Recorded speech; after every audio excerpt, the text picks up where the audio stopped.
The Big Bang explains the evolution of the universe from a starting density and temperature that is currently well beyond humanity's capability to replicate. Thus, the most extreme conditions and earliest times of the universe are speculative, and any explanation for what caused the Big Bang should be taken with a grain of salt. Nevertheless, that shouldn't prevent us asking questions like what was there before the Big Bang. However, another answer is that the very question may not make as much sense as the words seem to suggest. We know how to parse that sentence. We know what it means to talk about the mumble before the Big Bang because we fully understand the meaning of that kind of sentence, but it could be that when it comes to the Big Bang, the sentence actually doesn't mean anything. It could be that the Big Bang was the place where time itself started, talking about 1 billion years ago, 10 billion years ago, but if you go to 13.8 billion years ago, the Big Bang, that may be where time started. And you can't go further back in time than the very origin of time itself to understand how the universe came to be. Scientists combined mathematical models and observations and develop workable theories which explain the evolution of the cosmos. The Big Bang theory, which is built upon the equations of classical general relativity, indicates a singularity at the origin of cosmic time. However, the physical theories of general relativity and quantum mechanics, as currently realized, are not applicable before the Planck epoch, which is the earliest period in time in the history of the universe, and correcting this would require the development of incorrect treatment of quantum gravity. Certain quantum gravity treatments imply that time itself could be an emergent property, which leads some physicists to conclude that time did not exist before the Big Bang, while others are open to the possibility of time preceding the Big Bang. There's nothing more before. We just don't have any data. I don't mind going into negative time. I have no problem with that. I don't mind resetting where the 0 point is. Time is just, we put the 0 is arbitrary, as it continues to be this day with calendars. So the starting point is just where you want to put it. And so right now a pretty good starting point is the Big Bang. We don't know how to put it earlier than that. But the day comes where a whole new kind of understanding of the universe reveals to us. Before that, I don't have any problem pushing the 0 point max. We're just counting into negative. Here's the idea that I think most physicists are cosmology is buy into at the moment, is that gravity can have two manifestations. The usual form of private is the attractive Earth. You drop something toward the Earth and it moves downward because the Earth and the object pull on each other. That's the ordinary gravity that we experience every day of our lives. But Einstein's equations actually allow gravity to also be repulsive. It can push outward as opposed to just pulling inward, and this is something that we have never experienced, because the gravity created by a rocky object like the Earth is always the attractive variety. The gravity created by the Sun, again, compact object, is always the attractive variety. But Einstein's math shows that you don't have a rocky object that's isolated in space, but rather energy, that it's uniformly spread through a region of space, that kind of entity yields repulsive gravity. If the very early universe, if it was filled with a uniform bath of this energy, we call it the input time field. The name doesn't matter, but if it was filled with that energy, it would have been subject to repulsive gravity. What does repulsive gravity do? Pushes everything apart, causes everything to rush outward. So the bang of the Big Bang may have been a spark of repulsive gravity, operating with a tiny region of space that pushed everything apart. One of the common misconceptions about Big Bang model is that it fully explains the origin of the universe.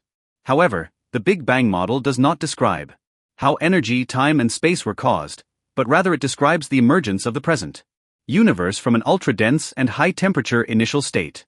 It is misleading to visualize the Big Bang by comparing its size to everyday objects, when the size of the universe at Big Bang, as described, it refers to the size of the observable universe, and not the entire universe. To better understand the universe at its earliest state and subsequent evolution, cosmologists have come up with the chronology of the universe, which describes the history and future of the universe according to Big Bang cosmology.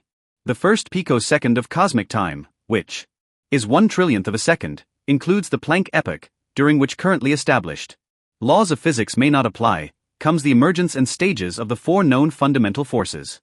First gravitation, and later the electromagnetic weak and strong interactions in the expansion of space itself, and supercooling of the still immensely hot universe, due to cosmic inflation. Tiny ripples in the universe at this stage are believed to be the basis of large-scale structures that formed much later.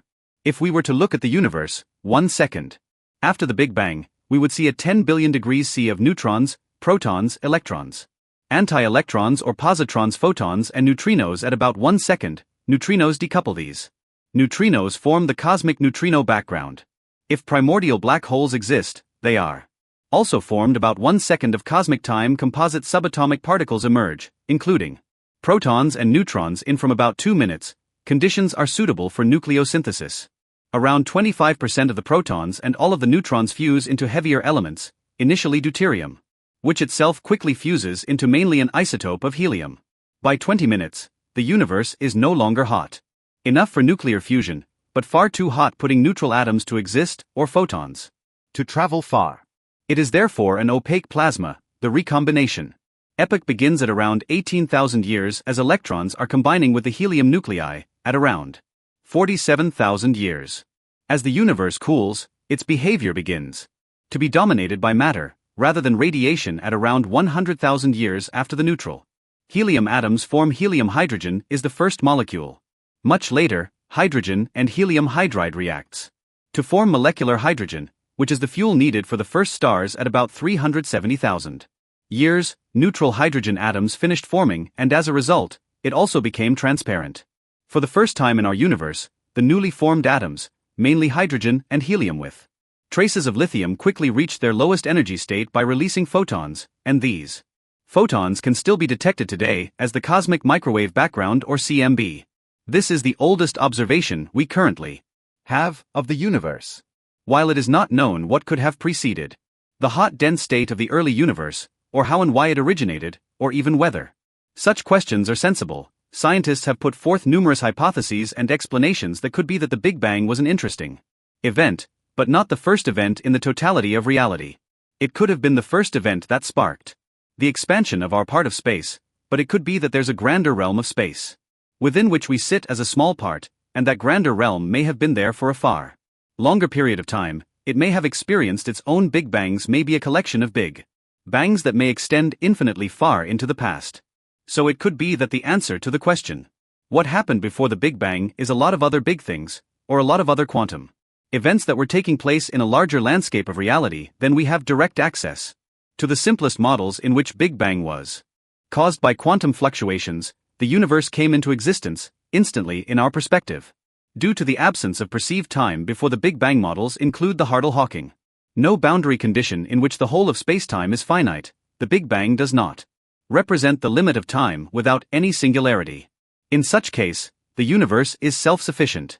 Brane cosmology models, in which inflation is due to the movement of grains in string theory. The pre-Big Bang model, the erotic model, in which the Big Bang is the result of a collision between branes in the cyclic model. A variant of the erotic model, in which collisions occur periodically. In the latter model, the Big Bang was preceded by a big crunch, and the universe cycles from one process to the other. Eternal inflation is the model in which universal inflation ends locally here and there in a random fashion, each endpoint leading to a bubble universe expanding its own Big Bang proposals. And these categories see the Big Bang as an event in either a much larger and older universe, or in a multiverse. While we currently do not understand, or may very well never understand, how the universe spawned into existence, and whether questions like what was there before the Big Bang make any sense, scientists will nevertheless continue searching for answers. Thanks for watching. Did you like this video? Then show your support by subscribing and ringing the bell to never miss videos like this.